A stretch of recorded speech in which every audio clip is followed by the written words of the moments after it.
ल हेर्नु है यहाँनिर ललितपुरको धापाखेलमा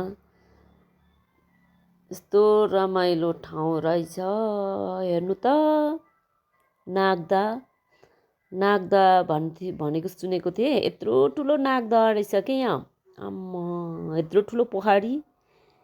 ल हेर्नुहोस् है साथीहरू, यति रमाइलो ठाउँ रहेछ यहाँ नजिकै धापाखेल। ललितपुरको धापाखेलमा नागदाको वरिपरि यस्तो राम्रो होटेलहरू, यताउता माछा उफ्रिरहेछ।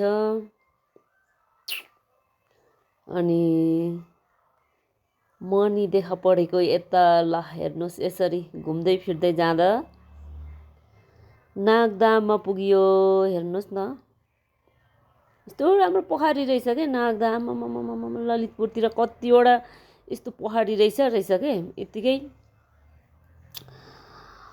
के अरे पानी त कति रहेछ के यो ललितपुरमा। यस्तो दाहरू कतिवटा भेटेँ कि मैले। यसरी मजाले बारेर राखेर संरक्षण गरेर वरिपरि बस्ने ठाउँ बनाएर राखेको ठाउँहरू कति भेटेँ। थुप्रो दाह भेटेँ ललितपुरमा मैले। एउटा नागदह भन्ने यति ठुलो रहेछ कि म परसम्म जान सकेको छैन। हाँस पनि रहेछ। कति राम्रो फुलहरू यहाँ, लेउहरू, यो पोखरीमै जमिने फुलहरू हेर्नु न। हेर्नु वरिपरिको भवनहरू यस्तो रमाइलो लाग्यो। मर्निङ वाक पनि यहाँ गर्दो रहेछ। बिहानै आएर मान्छेले उयो वरिपरि आएर मर्निङ वाक गर्दो रहेछ क्या।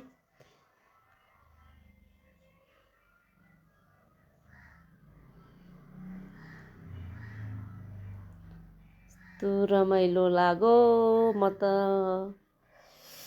यत्रो ठुलो दा यहाँ नजिकै देख्दा म छक्क परेँ। आँखाले भ्याइ नसक्ने दुईवटा हाँस पनि भेटेँ। पर पनि हाँसहरू छ होला जस्तो लागिरहेछ। यो चाहिँ दुईवटा रहेछ, आमा र बच्चा होला। माछाहरू पनि घरिघरि उफ्रिरहेछ कि पहेँलो देखेको छैन यहाँ भिडियोमा। हरियो पहेँलो कालो माछाहरू घरिघरि उफ्रिन्छ कि यहाँ। ल हेर्नुहोस् है नजिकै नागदा धापाखेल